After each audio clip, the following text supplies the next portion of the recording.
it's I'm at a really interesting point right now, just like in the past year, how much has changed, literally a year ago being in high school and knowing that a year ago I would not have ever thought about doing this like right now, because as much as I say I don't give a fuck what these other kids think, I did then.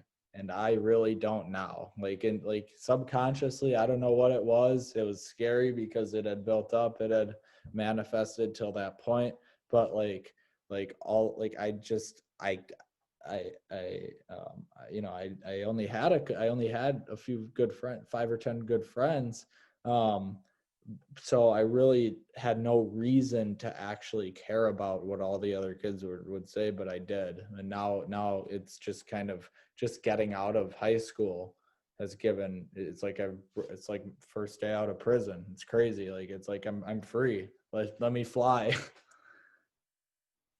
Yeah, well, and in terms of, the idea behind not caring what people think,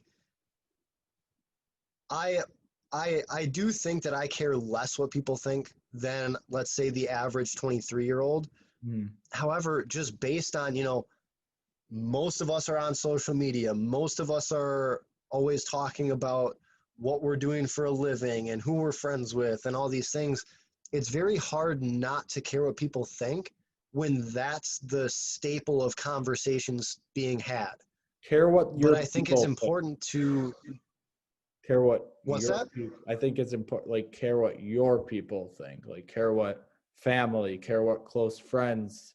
But if you never did anything for me, if you're never like, why do I like that's, I guess those people are more so like the people that I care about them, but their thoughts and what they say, unless it's positive, isn't coming into my domain. Like, I just don't want it. Yeah.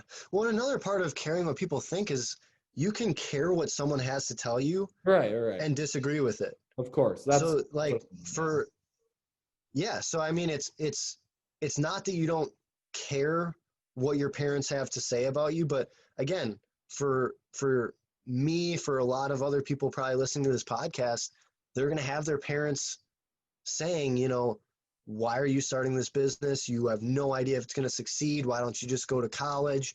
You can care that they're saying that. You can Yeah, take yeah. it at face value while still understanding that's just not what you're going to do. And it's your Um, decision. Once you're 18, your life is up to you.